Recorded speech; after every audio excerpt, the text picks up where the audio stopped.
Welcome to Cory's Stories. Are you ready to meditate with Cory?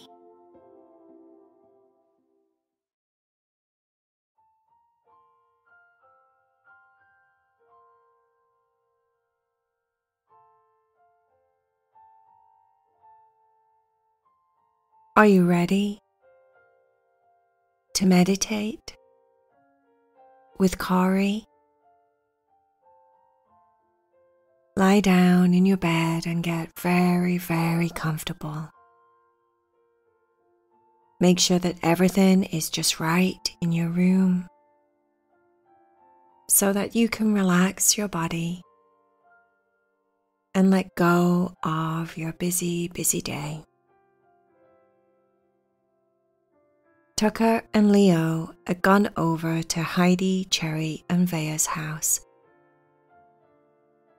They'd gone over with the intention of, hopefully, becoming dragons once again. Tucker was really excited about it, but he didn't understand why. He had a funny feeling in his tummy.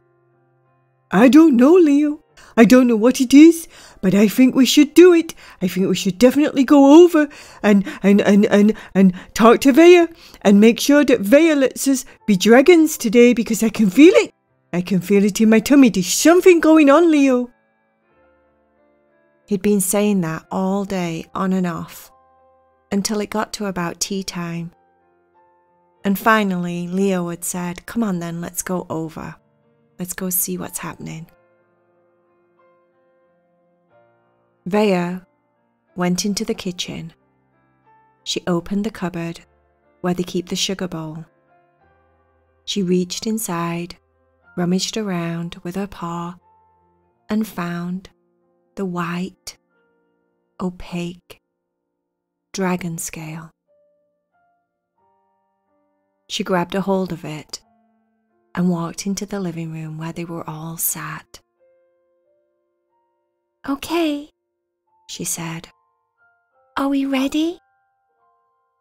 Everyone agreed that they were ready. "Come on," said Cherry. "Just get on with it. Tucker doesn't feel very well, he's got tummy ache." No, Cherry, it's not tummy ache. It's just a funny feeling.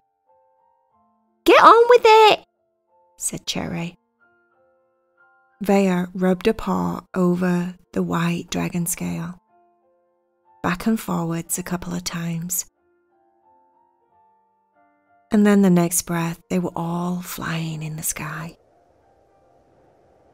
soaring through the clouds, high above this other place, this other world that they seemed to always go when they became dragons.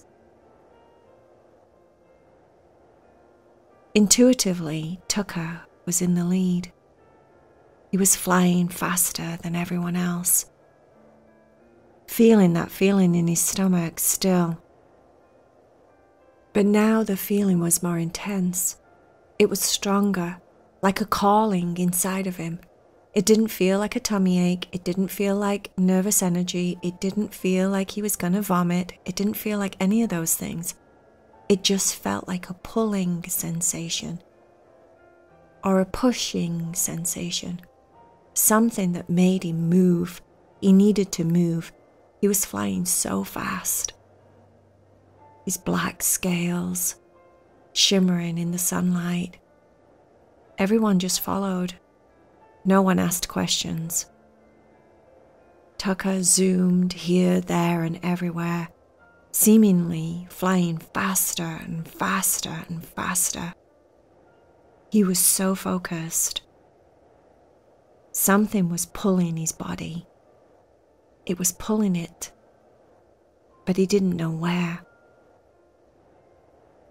They flew like this for about 20 minutes, each one of them enjoying it in different ways. Tucker's experience was just pure drive and focus. Leo was enjoying the views as they flew over all the different cities and towns and lands down below. Vaya noticed at one point when they were flying over Dixon Land. She felt it in her body. Her whole dragon body tingled. And she recognized the feeling that home was down below. But that's not where they were going today. And she knew that. So she kept following. Cherry was just miles away, enjoying the sensation of being a dragon again, flying through the sky, having so much power and soar. She loved being a dragon. It made her feel the most powerful she ever feels. It made her feel the most confident she'd ever felt. She loved it. Today, she was having a hard time keeping up with Tucker. She could do it, but something was going on with Tucker. Something strange. Heidi noticed that a lot of the world down below was something she didn't recognize. She did recognize Dixon Land, but a lot of it she'd not seen yet. She was intrigued, wondering what all the different places were, and would they be able to get to visit them. Tucker spotted whatever it was that was driving him forward, because he got even faster and started to soar downwards as if he was going down to land somewhere. Leo noticed that where they were heading was dark.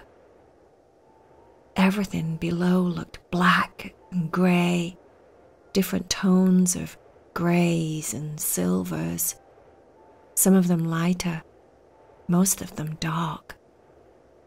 The whole place down below looked dark. And because it was dark, it gave it a sense of mystery, a little bit scary, Leo thought. He wasn't scared. He was a dragon. But he felt that energy.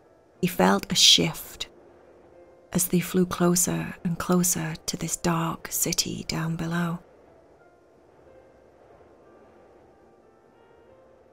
Most of the city consisted of high-rise buildings. There was lots of flat, square, roofed buildings down below that looked like big warehouses or something. It looked very industrial, dark, dingy, dusty. It also looked very abandoned. Leo didn't see anybody or any animals or anything moving around down there. It just looked stark and cold. Not really a very nice looking place. Heidi shuddered a little bit when she started to fly into the air zone of this dark city down below. She got a shiver that ran all the way down her dragon spine, almost like a warning or something. That's what it felt like. Tucker seemed to know exactly where he was going. He wasn't speaking to any of the dragons. He wasn't motioning, shouting. He wasn't doing anything. He was just on a mission. Cherry noticed that there was a big open area in the middle of the city. Something that would look like a giant park in a regular place. But the only thing that was in this opening, this giant open space, was what looked like a big black round stone on the ground. That's where Tucker was heading. Tucker landed on the ground next to the big black stone. The stone was about as big as a football pitch. It seemed to shine and shimmer. It looked solid, but it also had the glassy appearance of the top of a lake. all dark and murky down below. Tucker turned around to everyone as they landed behind him. "This is Steel City," Tucker said. Here, Tucker didn't sound like his friendly, goofy self. As a dragon, in this space, he sounded so serious and solemn, so manly and kind of grown up. He felt different. Leo, Vaya, Heidi, Cherry all felt it. He felt like he had a purpose. He wasn't there to play. He wasn't there to just goof around and explore. He was there for something very serious. Cherry spotted something moving across the stone, quite far away. It looked like a tall person. And then she spotted another, and another, and another. The tall people seemed to be coming out of all of the buildings, as if they were all on a mission. They were all hearing something or feeling something that Cherry, Vaya, and Heidi and Leo didn't feel. Cherry wondered if these people even saw them. They didn't seem to notice, but they were all heading to the stone, as if bells had been ringing for church on a Sunday, and everyone knew it was time for church. But they didn't hear any bells, and they didn't see any signs. It was like this unspoken energy that was happening here in Steel City. At a certain time, everyone comes out to go to the stone.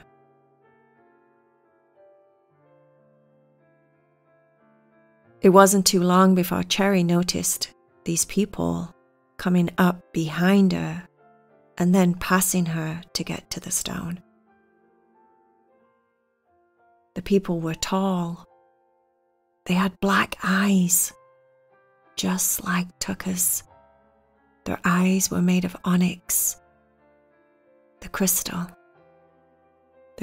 that grounds and protects. They all didn't have any emotion on their face.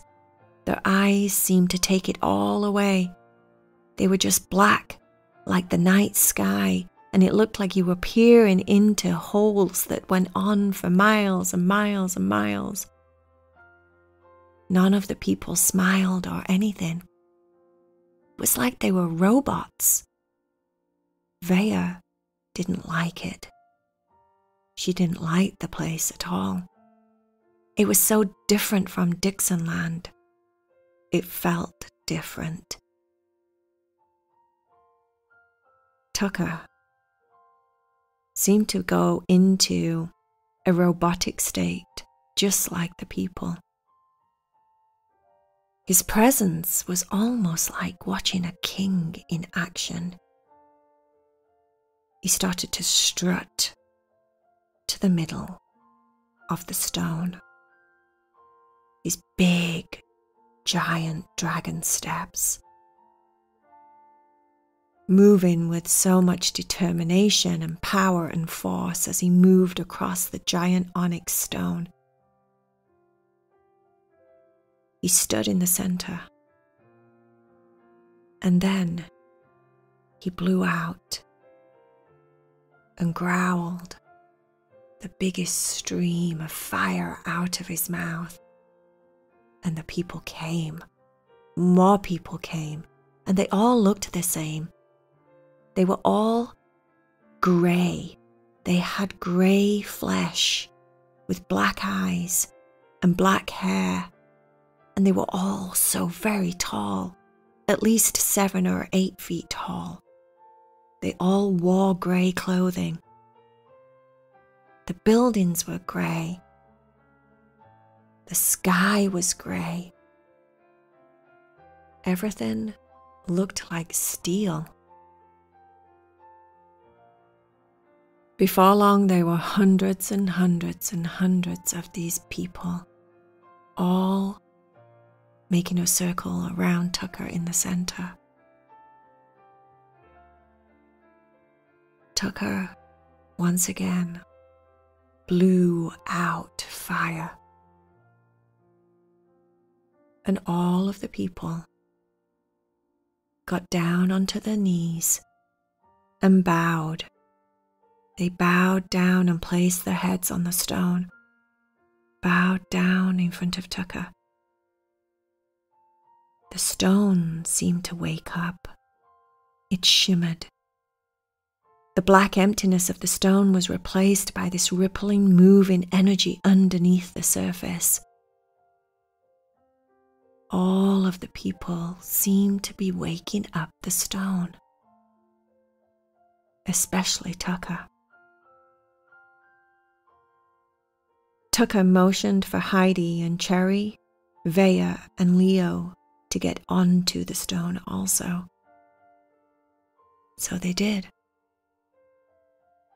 Tucker's friends got onto the stone.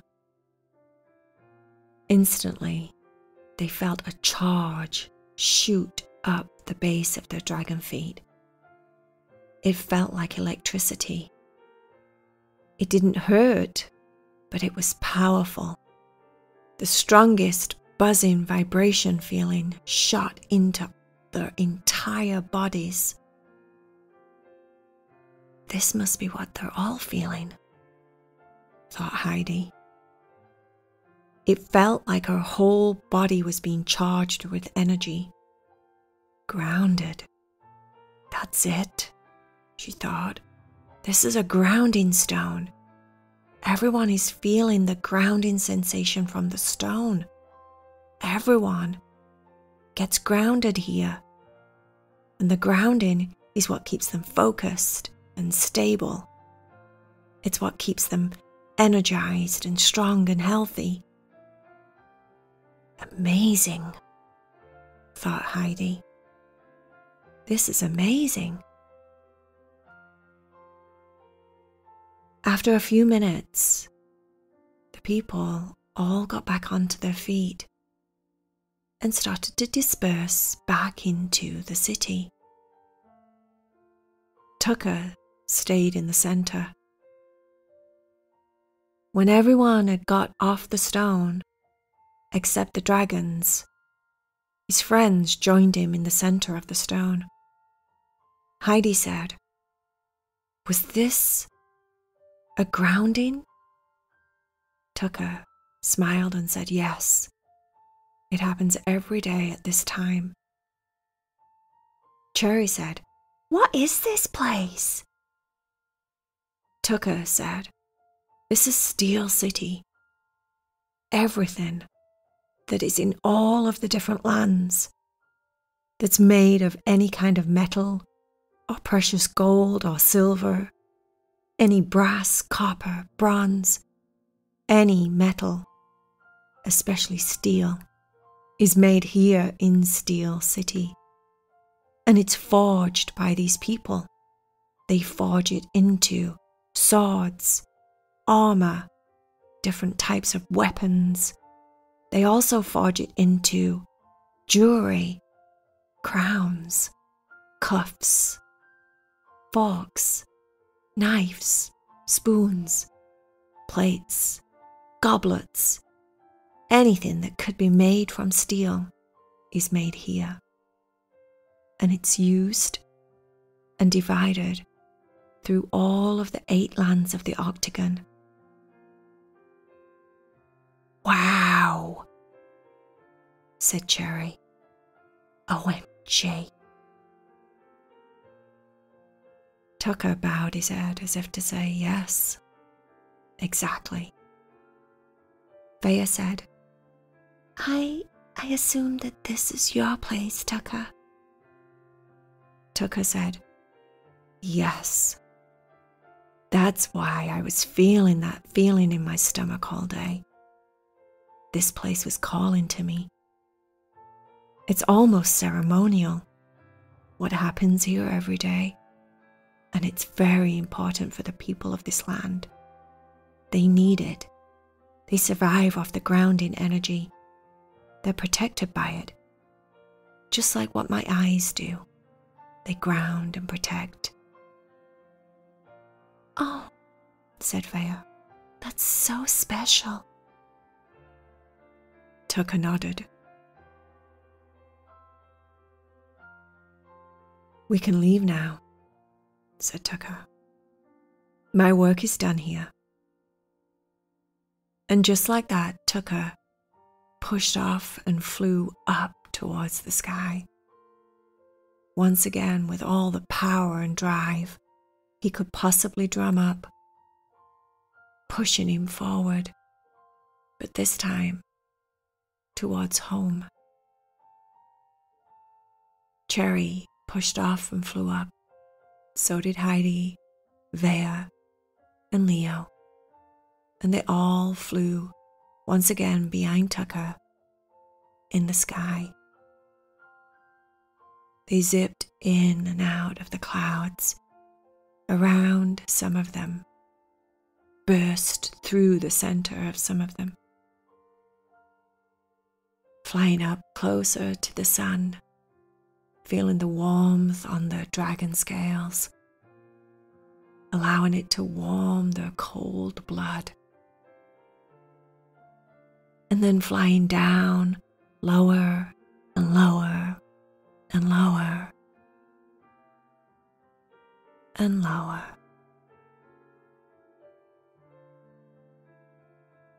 Until they found themselves all the way back in the living room at the cat's house once again.